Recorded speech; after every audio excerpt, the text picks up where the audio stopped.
네, 다시 한번 속보 전해드릴게요. 앞서서 트럼프 대통령이 엔비디아 H200 칩 중국 수출 허용 이제 가닥이 잡히고 있다라는 소식에 이어서 허용 통보를 했다라는 소식이 속보로 전해지고 있습니다. 주가 좀 들썩일 것 같은 예정이네요.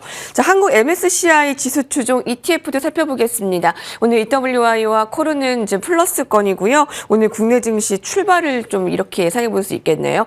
양한 선물은 좀 마이너스입니다. 렉스파이낸셜 아시아사 오기석 대표님과 함께하겠습니다. 안녕하십니까?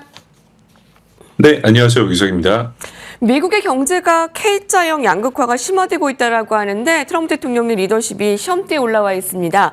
자, 연준은 고용 둔화의 민감 속에 물가도 또 한몫할까 또 우려감이 크고요.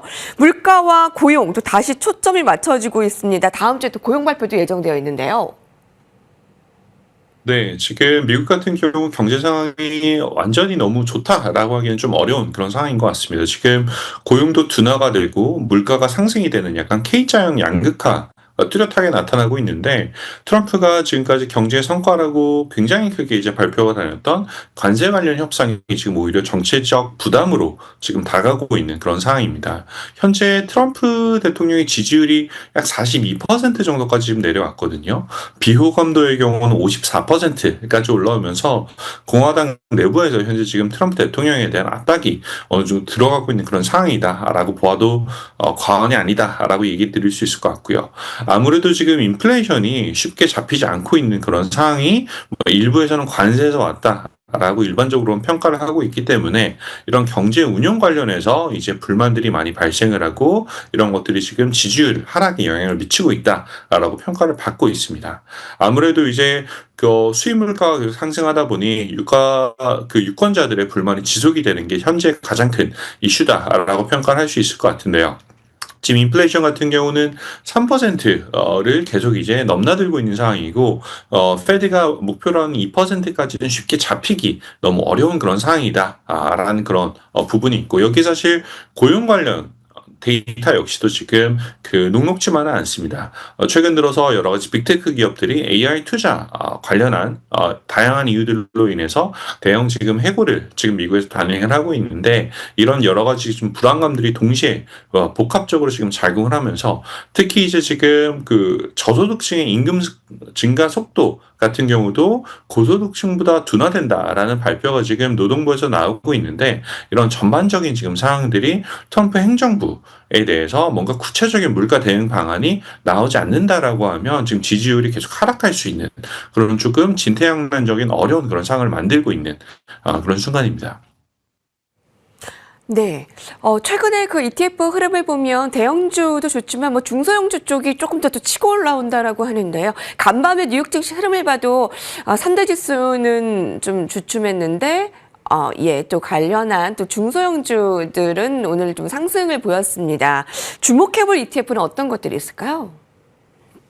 네, 최근 들어서 여러 가지 대형주들 같은 경우는 워낙 많이 지난 몇 년 동안 상승했기 때문에 특히 M7 종목들 같은 경우는 많은 경우 10배 이상 오른 종목들도 많이 있거든요. 이제 그러다 보니까 앞으로 10배 이상 오른 그런 종목들을 찾다 보니까 아무래도 중소형주 혹은 민주식 그래서 많은 이제 투자처를 지금 찾으려고 하는 투자자들의 움직임이 나타나고 있는 상황이다라고 정리할 수 있을 것 같고요. 아무래도 투자자들 같은 경우는 공매도 비율이 높다라고 하든지 아니면 저평가되었다라고 하든지 아니면 단기적으로 하락폭이 컸던 그런 종목들을 좀 찾아서 집중 매수하는 모습이 나타나고 있는데 오픈도어 테크놀로지 같은 경우가 올 3분기 이후 해당 그런 카테고리에 딱 들어가는 예시가 될 수 있을 것 같고요.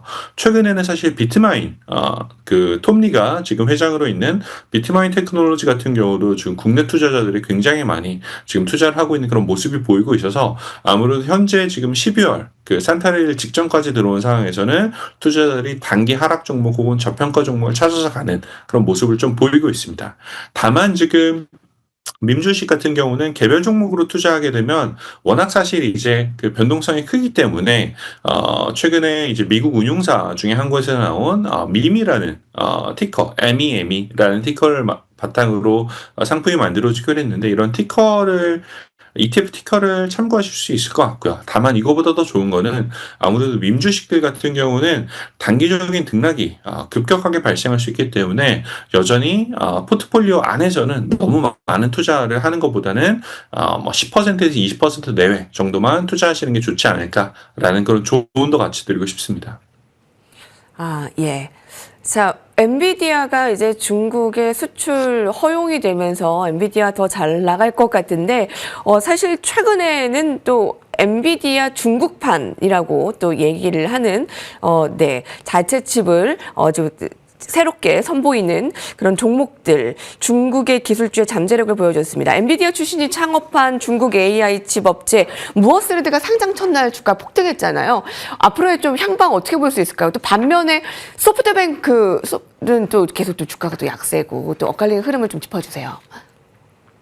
네, 지금 무어스레드 같은 경우는 이름에서부터 그 야망이 보이는 회사다라고 볼 수 있을 것 같은데, 무어스레드라는 게 보통 반도체 관련해서 많이 얘기하는 것 중에 하나가 무어의 법칙이라는 게 있습니다.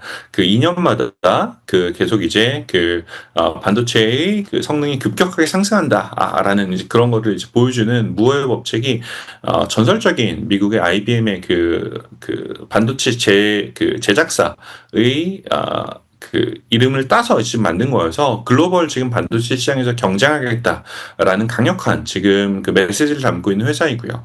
사실 공모가 같은 경우는 시총이 11조 원이었는데 어제 상해에서 상장을 하고 시총 거의 60조에 가까운, 하루 만에 한 500%에 가까운 그런 성장을 보였습니다.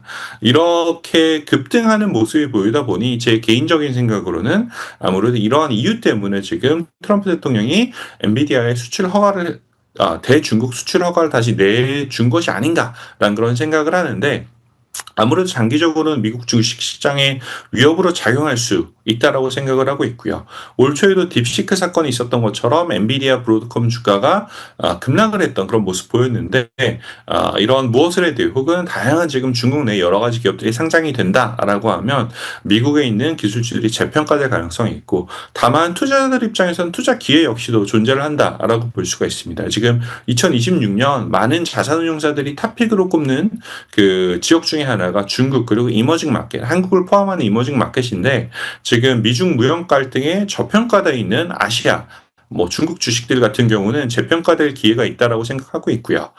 지금 현재 중국 시장 같은 경우 워낙 밸류에이션이 낮기 때문에 이런 무어스레드뿐만 아니라 알리바바, 바이두 같은 다양한 기업들, 그리고 사실 시선을 좀 넓힌다면 지금 국내 상장돼 있는 삼성전자라든지 여러 가지 반도체 기업들 같이 한번 보시는 것도 이번에 좋은 기회가 되지 않을까라는 생각하고 있습니다. 네. 중국판 엔비디아 그 무어스레드를 보면서 또 딥시크가 생각난다 하시는 분들도 있으셨는데, 장기적으로 미국 주식 시장에 잠재적인 위협을 작용할 수 있다라는 우려감 때문인지 바로 오늘 또 트럼프 대통령이 엔비디아 중국의 수출 허용 또 통보를 내놨습니다. 자, FOMC부터 또 AI에 대한 이런 또 따끈따끈한 이슈까지 살펴봤는데, 이번 주 투자 전략 어떻게 세우면 좋을까요?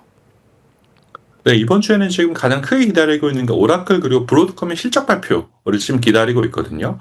아무래도 지금 내년도 실적이 어떻게 되느냐, 이번 실적 발표가 어떻게 되느냐에 따라서 내년도 AI 모멘텀이 이제 결정난다라고 볼 수가 있는데, 특히 오라클 같은 경우는 지난 실적 발표에서 굉장히 주가가 많이 상승했다가 지금 현재 하락을 했습니다. 그래서 내년도까지 지금 회계연도 자본 지출이 350억 불 이상 될 것이다라고 하고 있는데, 여기에 대한 자금 조달을 어떻게 할 것인가, AI 데이터 센터 관련한 이제 투자를 어떻게 할 것인가, 이런 이제 세부적인 이제 내용들에 대해서 투자자들의 시선이 집중될 가능성이 높다라고 생각하고 있고요. 개인적으로는 오라클, 브로드컴 둘 다 긍정적인 결과가 나올 것이다 라고 생각하고 있지만, 이번 실적 발표 향방에 따라서 산타랠리가 정말 확실하게 굳혀지느냐 혹은 그렇지 않느냐가 결정될 굉장히 중요한 실적 발표가 이번 주에 기다리고 있다라고 보시면 될 것 같아서, 투자자들 역시도 이번 주까지 이제 실적 발표에 같이 집중해 주시면 좋을 것 같습니다. 네, 지금까지 렉스파이낸셜 오기석 대표님과 함께했습니다. 말씀 감사합니다. 감사합니다. 네, 오늘 그 국내 시장에서도 대형 반도체 쪽으로 좀 집중하는 분위기가 될 것 같고, 또 관련된 소식과 투자 전략은 머니스트 방송과 함께 하시기 바랍니다. 저희는 내일 시간 뵙겠습니다. 고맙습니다.